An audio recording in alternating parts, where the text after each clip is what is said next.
વડી કોને કેવી ના બીની વાતું પૂછતો નથી કોઈ મારગ મને આપણા વડીલો મારી જે આપણા વડીલો આપણા ગઢિયા કહેતા હતા કાંઈ આપણે હુમલો ઉતાર્યો હતો એના પુનરત્નું છે અને આ જો એમના વસ્તાર આપણે બધા આ વસ્તાર આ વસ્તુ જોવા કે જેટલા આપણા ગઢિયા શીખ્યા છે કેટલી મહેનત કરી છે અને આ પુનરત્ન એના પુનરત્ન આપણા બાઇકના અંદર અમારી માં ગોળવાળીનો ડંકો જે વાગ્યો અને જે એનો નેજો સડ્યો એ અત્યારે જવાનિયાના છોકરાના તમે ભાગશાળી છો ભાઈ.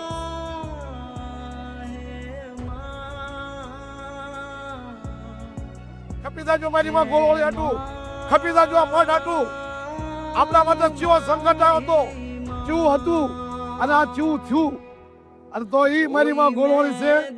આ ઝાકનું પીરણ છે મારી માં ગોળવાળી, ઝાકનું પીરણ છે. માનો ને તો ઝાકનું પીરણ છે. આ બધી મારી દાદાવાળી મળ્યું છે અને મારી દેવી ગોળવા સીતાની ઘણી સેવા કરી છે. હવે મારી નાતે અને મારી દાદાવાળી નાતે મેમભાઈ, વાલગઢભાઈ બધા જેટલા બી છે તો અત્યારે આ માતાજી જમીન બેઠા છે અને જ્યાં બી હોય બધા ફરી પગે રાખજો અને મેં આશી માતાજીનો આશીર્વાદ આપજો.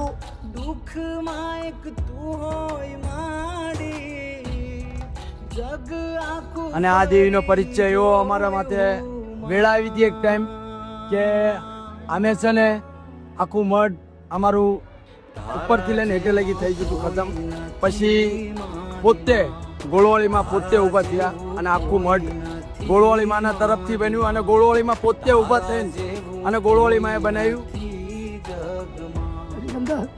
આજ અમે એમનો વિસ્તાર છીએ આ દાદરવાડીના અમારી ખોજ મારી માં ગોળવાળીએ પૂરી કરી છે.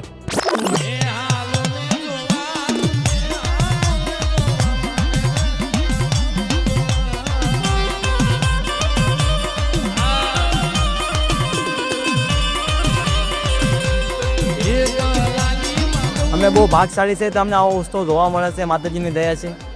બાકી અમારા નસીબમાં હતું ને આવું, પણ આ દેવી દયા કરી છે બાપા. બસ અમારું જીવન સફળ થઈ ગયું અહીંયા. અમે જેથી સોચ્યું હતું કે કેમ અમને આ બધું જોવા મળશે, આ અમારા હાથે બહુ મોટી વાત છે.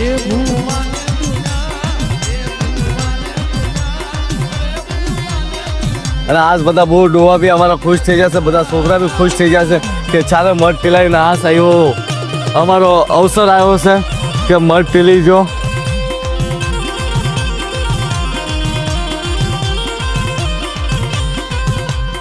આજ આ રાજમાં ખુશી આલી છે, દાદરની માલિક માં ગોળવાળી છે.